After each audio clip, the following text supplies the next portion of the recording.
GS4 और ऐसे paper में जब हमें कोई फिलोसफिकल क्वेश्चन दिखता है तो सबसे पहले तो हमारा दिमाग चलना बंद हो जाता है। हमें समझ ही नहीं आता इसमें क्या लिखना है, कोटेशन का मतलब भी हम इंटरप्रेट नहीं कर पाते, क्वेश्चन पूछ क्या रहा है, डिमांड क्या है, उसकी डायमेंशंस जनरेट करना तो एक बहुत बड़ी प्रॉब्लम है। तो इसके लिए इस लेक्चर में मैंने क्या किया है, एक कोटेशन उठाई है जो GS4 में पूछी है, वही अगर हमें एसे में लिखनी हो तो उसको हम कैसे लिखते हैं एंड डायमेंशंस कैसे जनरेट करेंगे, इस लेक्चर में मैं बात करूँगा स्टेप बाय स्टेप।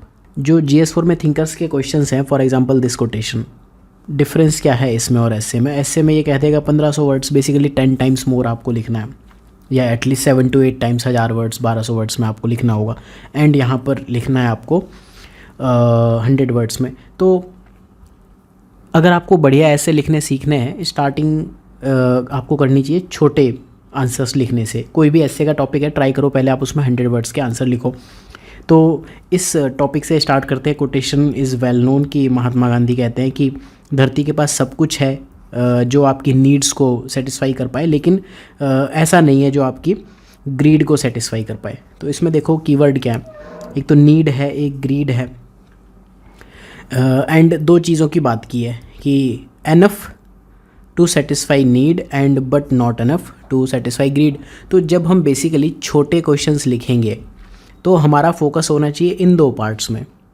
यहाँ पर कि मैं कह दूँ ठीक है कि एक पार्ट में हमने बता दिया कि धरती के पास है, सब कुछ है, कि ये हमारी नीड्स के लिए हो गया बट ग्रीड्स के लिए नहीं है, या उसकी वजह से कुछ इश्यूज़ आएंगे। एंड देखो मोस्टली लोग इतना लिख देंगे दो पार्ट में। एक होता है स्टेप 1 या स्टेज 1 आंसर राइटिंग की, उससे भी पहले हम कहेंगे स्टेज 0। स्टेज 0 में क्या है, हमें समझ ही नहीं आ रहा, हम रैंडम पढ़ रहे हैं, जो समझ में आ रहा है वो लिख दे रहे हैं। ये तो खैर ठीक है, बहुत ही बिगिनर्स अप्रोच है। डे 1 ऐसे क्वेश्चंस पे पेन भी नहीं चलता। स्टेज 1 क्या है, लोग आंसर लिख देंगे बट वो इस पार्ट ए और पार्ट बी को सेग्रीगेट नहीं करेंगे, सीधे लिखते जाएंगे हाँ धरती के पास ये है, इससे नीड सेटिस्फाई होती है, ये है इससे नीड सेटिस्फाई होती है, ये है इससे ग्रीड दिखती है, ये है इससे ग्रीड दिखती है। और इस स्टेज में ज़्यादातर लोग क्या कहेंगे, ये चीज़ को हमेशा गलत पॉइंट मानेंगे एंड इस चीज़ को हमेशा सही पॉइंट मानेंगे। तो ये स्टेज 1 है, ये मोस्टली लोग यहीं पर रह जाते हैं जो आंसर राइटिंग की स्टेजेस हैं। इसके बाद आएगी स्टेज 2। स्टेज 2 है, ये वो स्टेज है अगर आप यहाँ तक भी पहुँच गए तो बिलीव में आपकी रैंक आ जाएगी, अच्छी रैंक आ जाएगी, नॉट इवन बैड रैंक। उसमें आपको क्या करना है कि आपने क्लियरली दो स्टेजेस में दो पार्ट में क्वेश्चन को डिवाइड कर दिया कि एक सेक्शन में आपका ये हेडिंग दिख रही है, उसके अंदर जो भी हो आप हेडिंग सब हेडिंग में लिखो या पैराग्राफ फॉर्मेट में लिखो, एक अलग चीज़ है, राइट। ये है स्टेज 2, इसमें रैंक्स आ जाएंगी और बहुत अच्छी रैंक आएगी। आप मान के चलो कि एवरेज जनता जो मेंस लिखती है और जो क्वालिफाई होते हैं टॉप 100 200 छोड़ के, वो मोस्टली स्टेज 1 में ही है। अब स्टेज 2 में आपने ये चीज़ों को क्वेश्चन के अकॉर्डिंग सेग्रीगेट करना सीख लिया दो पार्ट्स में। अभी मैं बात कर रहा हूँ छोटे क्वेश्चंस की, अभी मैं ऐसे वाली चीज़ पर नहीं आया हूँ, राइट। तो इस स्टेज में आप क्या करते हो कि हर एक एस्पेक्ट को अलग अलग एड्रेस कर देते हो। इसके बियॉन्ड एक स्टेज आती है जो आपको नंबर ला के देता है 100 के अंदर रैंक लाने के लिए। वो क्या है, इनमें कुछ एक चीज़ अपने से आप ऐड करोगे। क्वेश्चन कैसा था, मैंने जब बताया था कि थिंकर्स में कैसे क्वेश्चन पूछते हैं, वहाँ हमने क्या बात की थी कि what does this quotation brings to या means to you in present context, या इसका आज की डेट में रिलेवेंस बता दो, ऐसा कुछ है, वो बताना है। तो स्टेज 3 में आप क्या कहोगे, ये बेसिकली सस्टेनेबिलिटी के ऊपर है कि धरती पे ठीक है नीड तो ठीक है, लेकिन अगर आप बहुत ज़्यादा ओवर एक्सट्रैक्शन करोगे, ओवर एक्सप्लॉइटेशन करोगे रिसोर्सेज का, तो फिर धरती सस्टेन नहीं कर पाएगी। तो स्टेज 3 में आप एक डिबेट करोगे नीड वर्सेस ग्रीड की, नीड वर्सेस ग्रीड क्या है। एंड यहाँ पर आप क्या बात करते हो कि सस्टेनेबिलिटी की आप बात करो, ये आपका हुआ इवैल्यूएशन वाला पार्ट। एंड इसमें अगर आपके पास टाइम बचता है आप वे फॉरवर्ड की भी बात कर सकते हो। तो आंसर आपको ऐसे दिखेगा। अब आप सोचना, आप कमेंट करके ज़रूर बताना कि आप किस स्टेज में हो। आप इस स्टेज में हो तो अभी आप बहुत बिगिनर हो, आपको परेशान होने की नीड नहीं है। सबसे ज़्यादा परेशान आपको इस स्टेज में होना चाहिए जब आप स्टेज 1 में हो और बहुत लंबे टाइम तक, सालों साल तक स्टेज 1 में ही अटके हो, राइट। जो लोग स्टेज 2 में आ जा रहे हैं ना, वो सेलेक्ट हो जा रहे हैं, ऐसा नहीं है वो सेलेक्ट नहीं हो रहे हैं, राइट। और स्टेज 3 में जो पहुंच गए, दिस इज़ मैक्सिमा। तो अब देखो, आप खुद कंपेयर करना, एक बार आप सोचना इस क्वेश्चन में आप क्या लिख सकते हो। मैं चाहूँगा कि आप कमेंट करके ज़रूर बताओ हमने कुछ बताया कि धरती के पास बहुत कुछ है, अलग अलग तरीके से आप इस चीज़ को जस्टिफाई करोगे, ठीक है, अभी मैं पॉइंट से अंदर नहीं जा रहा हूँ, पढ़ लेना। दूसरे पार्ट में हमने कहा लेकिन ग्रीड से ऐसा होगा। तीसरा, मेरी मर्जी, मैं 2-3 सेक्शन और लाना चाह रहा हूँ। एक सेक्शन में ले आऊँगा कि एथिकल एंड मोरल कंसिडरेशन, मैं ये बता देता हूँ कि बैलेंसिंग ज़रूरी है इंडिविजुअल और कलेक्टिव इंटरेस्ट को, कि जो नीड है वो बेसिकली इंडिविजुअल इंटरेस्ट है, सॉरी ग्रीड है वो इंडिविजुअल इंटरेस्ट ज़्यादा है, बट नीड जो है कलेक्टिव इंटरेस्ट ज़्यादा है। कुछ हम ऐसी बात कर सकते हैं, या ओवरऑल हम सोसाइटी एज अ होल इसकी बात कर सकते हैं, ठीक है। बहुत सारे तरीके से हम इसको जस्टिफाई कर सकते हैं मोरल ग्राउंड पे। इसके बाद हम वे फॉरवर्ड में क्या कहेंगे, सस्टेनेबल रिसोर्स मैनेजमेंट क्यों ज़रूरी है। अब ये 100 वर्ड्स में आपको मोस्टली लिखना होता है, क्योंकि देख एग्ज़ाम में ना हम बात करते हैं 150 वर्ड्स की, बट रियली हम 100 से 120 वर्ड्स ही लिख पाते हैं। इसलिए आप ये ट्राई करो कि 150 भी ठीक है, 100 से 120 वर्ड्स में लिखना सीखो, उतने में हो जाएगा। ज़रूरी नहीं 150 और 160 और 180 वर्ड्स लिखने हैं। 100 वर्ड्स में आपने आंसर कर दिया, सिंपल। एक थंब रूल बना के रखो कि हर एक नंबर के लिए 10 वर्ड आप लिखोगे मिनिमम, 10 से 11 से 12, बस 10 से 12 वर्ड्स नहीं लिखोगे तो 100 वर्ड्स से लेके 120 वर्ड्स आप लिखोगे लगभग 10 नंबर के क्वेश्चन के लिए, ठीक है।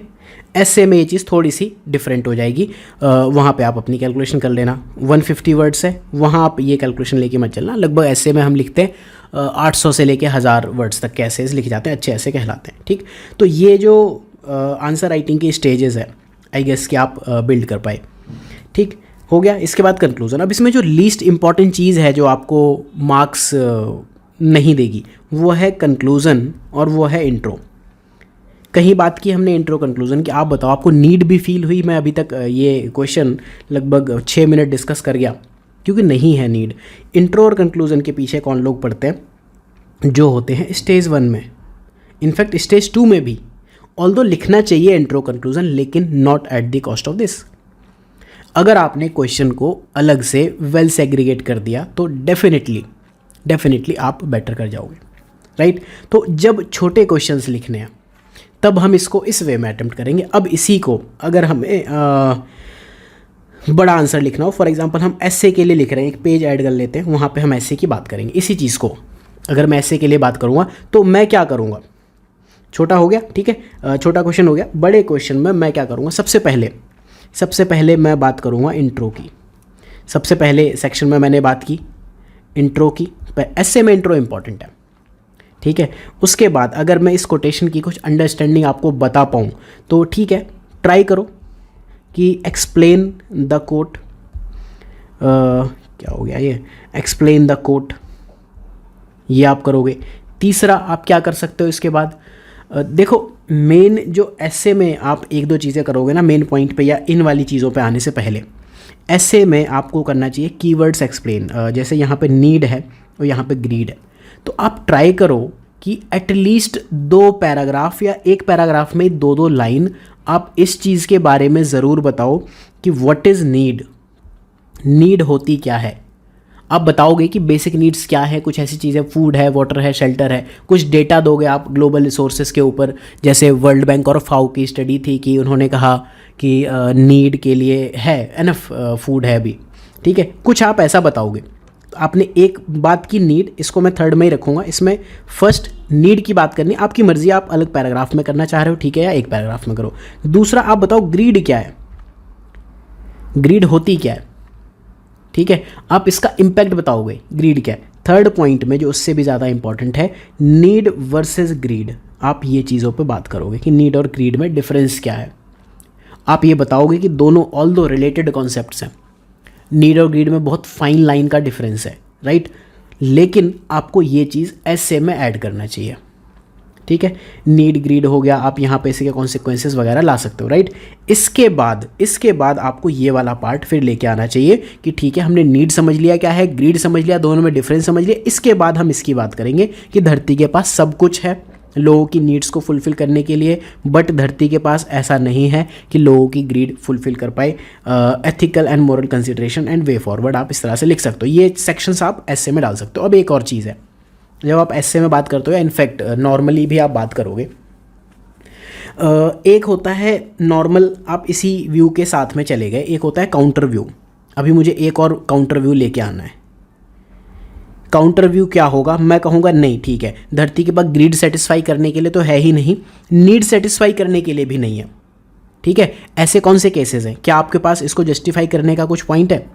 ठीक, फोर्थ पॉइंट, फिफ्थ पॉइंट और सिक्स पॉइंट तो हमारे हो गए ना ये वाले कि this one is fourth point कि अर्थ के पास सब कुछ है नीड्स के लिए, अर्थ के पास कुछ नहीं है, ये फोर्थ हो गया, फिफ्थ हो गया, एंड यहाँ पर अगर आपको एथिकल मॉरल कुछ ग्राउंड पे बात करनी कर लो। मैं एक काउंटर व्यू भी लेना चाहूँगा इसमें। काउंटर व्यू क्या है, मैं ये कहूँगा कि नहीं, धरती के पास नहीं है सबकी नीड्स को फुलफिल करने के लिए। वो हम कैसे बताएंगे, अब आप बताओ कैसे होगा? लिमिट्स टू ग्रोथ सुना है? लिमिट्स टू ग्रोथ जो क्लब ऑफ रोम में स्टडी हुई थी, उन्होंने कहा ठीक है, रिसोर्सेज आज की डेट में इतने हैं, विद टाइम रिसोर्स डिप्लीशन होगा। ठीक है, कुछ भी हो जाए एक टाइम के बाद रिसोर्स डिप्लीशन होगा, फिर आएगी टेक्नोलॉजी। थोड़ा सा इस फिगर को इधर को बनाते हैं, चीज़ें थोड़ा क्लियर होंगी। ये ऐसा है कि रिसोर्सेज हैं, आप एक्सट्रैक्ट करते जाओ चीज़ें जाएंगी, फिर आएगी टेक्नोलॉजी। टेक्नोलॉजी से क्या है, रिसोर्स एक्सट्रैक्शन फिर बढ़ेगा। एक रिसोर्स चला गया, दूसरा फॉर एग्जांपल कोल है, कोल पहले एक्सट्रैक्शन हाई ग्रेड कोल हो रहा था, अब लो ग्रेड कोल भी एक्सट्रैक्ट हो रहा है यहाँ पे, तो एक्सट्रैक्शन बढ़ गया। विद टाइम कोल के अल्टरनेटिव आएंगे, नेचुरल गैस, उसके साथ भी सेम चीज़ होगी, और रिसोर्सेज आएंगे, मल्टीपल रिसोर्सेज आएंगे, एक रिसोर्स का अल्टरनेटिव दूसरा, दूसरे का तीसरा, राइट, इस तरह की चीज़ें होंगी। बट एक टाइम ऐसा आएगा कि सारे रिसोर्सेज आपके एग्जॉस्ट करने लगेंगे, तो जो वर्ल्ड पॉपुलेशन है वो पहले बढ़ेगी, और एक टाइम के बाद वो टाइम बताया था लिमिट्स टू ग्रोथ थ्योरी में 2100, ये टाइम कि आप कुछ भी कर लो, चाहे टेक्निकली कुछ भी कर लो, इतनी पॉपुलेशन बढ़ जाएगी कि आपके पास, धरती के पास इतना रहेगा नहीं कि लोगों की बेसिक नीड्स भी फुलफिल कर पाए। तो यहाँ पर आप क्या बात कर सकते हो, काउंटर व्यू। काउंटर व्यू ये तो ठीक है कि आपको अपनी ग्रीड कंट्रोल करनी है, फिलोसफिकल पॉइंट्स में इस ऐसे को लिखना है। काउंटर व्यू ये भी है कि पॉपुलेशन बहुत ज़्यादा है, टेक्नोलॉजी इतनी स्ट्रांग नहीं है कि आपकी नीड्स को फुलफिल कर पाए। फॉर एग्जांपल इंडिया के पास थोरियम रिजर्व्स हैं, बट अभी हम उसका क्या करें, हमारे पास टेक्नोलॉजी नहीं है। तो हो सकता है जब हमारे पास टेक्नोलॉजी आए उस टाइम पे न्यूक्लियर साइंस से या न्यूक्लियर टेक्नोलॉजी से इलेक्ट्रिसिटी बनाने का लोगों के पास मोटिवेशन है, रीज़न ही खत्म हो जाए, राइट। तो एक ये काउंटर व्यू जिस दिन आप जोड़ देते हो अपने ऐसे में, इनफैक्ट अगर 2 लाइन इसमें भी आप शॉर्ट क्वेश्चंस में, GS4 में या थिंकर्स वाले क्वेश्चन में अगर आप लिख दो तो डेफिनेटली आप एक बेटर चीज़ कर ले जाओगे, राइट। इस तरह से हमें अपने आंसर्स देने हैं। अब जब भी आप इंट्रो देते हो तो क्या करोगे, यहाँ पर इंट्रो में एक चीज़ होती है हुक। हुक क्या होता है, जो बंदा मछली पकड़ता है ना, उसमें धागे में कुछ दाना वाना मिला देता है तो उससे हुक हो जाता है। तो इंट्रो में आपको एक पावरफुल हुक स्टेटमेंट देना है जो कि एग्जामिनर या रीडर का अटेंशन खींचे। ये तो सबने बताया, जैसे देख ही लेते हैं हम क्या कुछ दे सकते हैं। मैंने कुछ नहीं सोचा इस बारे में, बट मैं इंट्रो को कैसे लिखता हूँ, मोस्टली मैं इसी चीज़ को एक्सप्लेन कर देता हूँ कि जैसे मैं लिखूँगा, our world abundant with resources and full of life offers sufficient to satisfy every individual's basic need. However, there is disparity in the allocation of these resources which paints a contrasting picture. ऐसा मैं कुछ लिख दूंगा, right. तो यहाँ से जब आप स्टार्ट करते हो ना, एक आपने बहुत बड़ा हुक दिया कि जो ये disparity in allocation of resources है, ठीक है, हो सकता है कि ये अर्थ के पास सबकी नीड्स को सेटिस्फाई करने का चीज़ें हैं, साधन है, लेकिन एक डिस्पैरिटी हो सकती है। मैंने एक अलग पॉइंट से इंट्रोड्यूस कर दिया, हो सकता है आप इससे एग्री करो ना करो, मैंने अभी फिलहाल इमीडिएटली जो सोचा बता दिया। फिर जब मैं नीड एक्सप्लेन करूँगा, कोटेशन एक्सप्लेन करूँगा, ठीक है, बता दूंगा कि नीड क्या है, एसेंशियल रिक्वायरमेंट्स को बताती है महात्मा गांधी के अकॉर्डिंग, ग्रीड ये बताती है, राइट। ग्रीड क्या है, जो आपकी इनसेटिबल डिज़ायर्स हों, जो कि आती हैं often at the expense of others and often at the expense of environment. कुछ ऐसी बातें मैं कर दूंगा अगर मुझे बतानी है, तो अदरवाइज़ ये जो बात है वो यहीं पे मैं एक्सप्लेन कर रहा हूँ। नीड में क्या बताऊँगा कि बेसिक ह्यूमन नीड्स क्या होते हैं, रोटी, कपड़ा, मकान, फूड, वाटर, शेल्टर, ठीक है। मॉडर्न सोसाइटी के कॉन्टेक्स्ट में नीड में क्या है, हेल्थ केयर, एजुकेशन आ जाएगा। फिर हम जैसे पैराग्राफ लिख रहे हैं, पैराग्राफ कैसे लिखा जाता है, हर एक पैराग्राफ का एक इंट्रो होता है, हर एक पैरा की एक बॉडी होती है, हर एक पैरा का एक कंक्लूजन होता है, चाहे वो इंट्रो का पैरा हो चाहे किसी का भी। जैसे मैं इसी नीड वाले पैरा की बात करते हैं, इंट्रो में मैं बात कर रहा हूँ कि नीड, बेसिक ह्यूमन नीड क्या है, फूड है, वाटर है, शेल्टर है, मॉडर्न सोसाइटी में एजुकेशन है, हेल्थ केयर है, डिजिटल टेक्नोलॉजी है, इंटरनेट है, ये बेसिक नीड्स हैं, ठीक है। अब इसको मैं जस्टिफाई करूँगा बॉडी पार्ट में क्या है कि फॉर एग्जांपल मैं कोई एग्जांपल दे दूँ या इसी को एक्सपेंड करूँ। जैसे वर्ल्ड बैंक प्लस फाओ, इनकी जो स्टडीज़ हैं वो ये कहती हैं कि वर्ल्ड में इतना फूड प्रोड्यूस होता है ताकि जितने भी इनहेबिटेंट हैं, जितने भी रहने वाले लोग हैं, सबको फीड किया जा सके। सिमिलरली इनकी एक और रिपोर्ट है कि जो भी एनर्जी रिसोर्सेज हैं, चाहे वो रिन्यूएबल हो या नॉन रिन्यूएबल हो, वो हैं, सबके लिए सफिशिएंट है, although those are unevenly distributed. ठीक है, मैं कुछ ऐसी बात कर दूंगा। कंक्लूजन में मैं इसमें क्या कहूँगा, कुछ ऐसी चीज़ ले आऊँगा कि ठीक है, यहाँ मैंने एक पॉइंट छोड़ा था, एक डिबेट लेके आया कि अनइवन है, तो मैं यहाँ क्या कहूँगा कंक्लूजन में कि आपको एक कुछ ऐसी पॉलिसीज़ लेके आनी चाहिए, टेक्नोलॉजी लानी चाहिए, स्ट्रेटजी लानी चाहिए, ताकि ये जो अनइवन डिस्ट्रीब्यूशन है वो कम हो। फॉर एग्जांपल सस्टेनेबल फार्मिंग हो, फेयर ट्रेड हो, बेटर ट्रांसपोर्टेशन सिस्टम हो, इंक्लूसिव ग्रोथ, राइट। तो यहाँ मैंने क्या किया, एक इंट्रो दिया, नीड है क्या, बॉडी में मैंने डेटा जस्टिफाई किया, प्लस एक प्रॉब्लम स्टेटमेंट भी बताया कि ठीक है सब कुछ, I agree with this. Body में आप क्या कर रहे हो, प्लस में जा रहे हो, एक माइनस में जा रहे हो, ठीक है। कंक्लूजन में आप इस माइनस का सॉल्यूशन दे दे रहे हो। तो ये अगर आप एक पैराग्राफ का स्ट्रक्चरिंग रखते हो, देन इससे बेटर पैराग्राफ राइटिंग हो नहीं सकती, और ये आपका 4 से 5 लाइन में 5 स्टेटमेंट में कवर हो जाएगा, राइट। तो यहाँ आपने क्या कहा कि वर्ल्ड बैंक ने कहा ऑल्दो ठीक है सब कुछ है, but it is unevenly distributed. इस अनइवन डिस्ट्रीब्यूटेड को हम एड्रेस कहाँ करेंगे, कंक्लूजन में। कंक्लूजन में हम क्या कह सकते हैं, अनइवन डिस्ट्रीब्यूशन को सबसे बेटर तरीका क्या है कंट्रोल करने का। यहाँ इसके पास सरप्लस है, इसके पास डेफिसिट है, तो सबसे पहले तो ट्रांसपोर्ट लिंकेजेस आपके स्ट्रांग होनी चाहिए, फिर उसके बाद जो फेयर ट्रेड पॉलिसीज़ है वो होनी चाहिए। इस तरह की आप बातें कर लोगे, राइट। सेम वे में फिर हम इसी चीज़ पे बात करेंगे कि कोई पैरा है तो उसका इंट्रो, बॉडी, कंक्लूजन ग्रीड के कॉन्टेक्स्ट में लिखेंगे हम, ठीक है। थोड़ा सा समझते हैं ग्रीड को। हम सबसे पहले इंट्रो में डिफाइन करने का ट्राई करते हैं कि ग्रीड क्या है। Greed is the excessive desire for more, ऐसा कुछ आप लिख दो, कुछ भी जो आपको समझ में आ रहा है, regardless of consequences, consequence to yourself, to others, to environment. ये हमने कुछ ग्रीड को डिफाइन कर दिया, मैं बिल्कुल डिफाइन कर सकता हूँ, आप रोक नहीं सकते। बॉडी में हम क्या बताएंगे कि इसके कुछ एग्जांपल्स हम बता सकते हैं कि ग्रीड आपका क्या है, साइकोलॉजिकल हो सकती है या फिर मनी से रिलेटेड हो सकती है, कमर्शियल गेन के ऊपर आप कर सकते हो, ओवर फिशिंग की बात कर सकते हो, ओवर प्रोडक्शन की बात कर सकते हो, it is leading to unprecedented waste, ठीक है। इस तरह की हम कोई बात कर सकते हैं। तो अब यहाँ पे हमने कुछ प्रॉब्लमेटिक स्टेटमेंट बताया। अब ये ग्रीड ऑलरेडी नेगेटिव चीज़ है, तो हम नेगेटिव ही बताए जा रहे हैं। तो अब उस नेगेटिव का एक सॉल्यूशन बताओ कि ग्रीड को कंट्रोल करने का क्या तरीका है। एक तो आपको सस्टेनेबल डेवलपमेंट तो चाहिए था, लेकिन ग्रीड कहाँ से कंट्रोल होगी, एथिकल बैलेंस लाना पड़ेगा आपको सोसाइटी में और खुद में। तो यहाँ पर आप इसको कंक्लूड करने का एक तरीका क्या है कि आप एथिकल वे में इसको कंट्रोल कर पाते हैं, ठीक है। एथिकल सॉल्यूशन आएंगे ग्रीड को, क्योंकि वो साइकोलॉजिकल है। अब मैं अगर बात करता हूँ नीड वर्सेस ग्रीड, तो मैं वही बताऊंगा इंट्रो में कि नीड और ग्रीड, ऑल्दो अगर आप देखोगे एक ही सिक्के के दो पहलू हैं, दोनों बहुत ज़्यादा डिफरेंट नहीं है, बहुत फाइन लाइन नहीं है, though interconnected, but these are fundamentally different. Need is about, मैं यहाँ पे क्या लिखूंगा, मैंने यही कहा कि these are interconnected but fundamentally different. Need is about survival and basic comfort, but greed is something about surplus. ये मैं यहाँ पर नीड और ग्रीड का जो कंपैरिजन है वो लिख दूंगा कि नीड आपकी बेसिकली बेसिक नीड्स के लिए, लाइफ को चलाने के लिए, ठीक है, उतने में हो जाएगा। ग्रीड क्या है, सरप्लस। मार्क्स जब कंज्यूमरिज्म की थ्योरी देते हैं वहाँ पे क्या कहते हैं, वो यही कहते हैं जो प्रोडक्ट ऑफ एलिनेशन है, फॉर एग्जांपल एलिनेशन का एग्जांपल नीड और ग्रीड में आप कैसे लगा सकते हो। नाइकी की टी शर्ट है, हो सकता है 20,000 रुपये की बिके, लेकिन हो सकता है उस टी शर्ट की जो रियल वैल्यू है वो 2,000 है। तो अगर आप 2,000 रुपये की टी शर्ट भी पहन रहे होते तो भी वो ठीक था, लेकिन आपकी ग्रीड क्या थी, ग्रीड फॉर फेम। वो इस एक लोगो के लिए आपने 18,000 रुपीज़ एक्स्ट्रा पे किया, ठीक है, वो एक ग्रीड हो गई आपकी काइंड ऑफ। तो आप ये बताओगे कि ग्रीड क्या है, तो आपको ये बॉडी पार्ट में आपने एक्सप्लेन कर दिया, ठीक है। इस चीज़ के लिए मार्क्स ने एक थ्योरी दी थी, मैं कमेंट सेक्शन में बता दूंगा, I am not able to recall, बहुत बढ़िया थ्योरी, बट एसए में मतलब सोशियो में आप यूज़ कर सकते हो, ठीक है। सेम इसी चीज़ के लिए, ओवर कंजम्पशन के लिए या इस वाली बात के लिए। तो इस तरह से हमने बता दिया ग्रीड क्या है, या हम कुछ और बता सकते हैं इसको बॉडी में एक्सप्लेन करने के लिए कि इकोनॉमिकली अगर ग्रीड आएगी तो मार्केट क्रैशेस आ जाएंगे। फॉर एग्जांपल 2008 की ग्लोबल फाइनेंशियल क्राइसिस आ गई, ठीक। तो हम इसको कंक्लूड कैसे करेंगे कि ठीक है, द कॉन्सिक्वेंसेज ऑफ ग्रीड जो भी हैं, या यहाँ पर हम कॉन्ट्रास्ट की बात कर रहे हैं, तो recognising this contrast can make pathways shift from improper to balanced consumption pattern. हम इस तरह से इस चीज़ को बता सकते हैं, क्योंकि प्रॉब्लम कहाँ है, इम्बैलेंस्ड कंजम्पशन पैटर्न में। इस तरह से हम इसे बात कर सकते हैं, ठीक है। तो आई होप ये वाले 4th और 5th सेक्शन की हमने बात करी ली है, काउंटर व्यू की हमने बात कर ली। पॉसिबल सॉल्यूशन और वे फॉरवर्ड अगर आप बताना चाहो तो आप क्या बताओगे।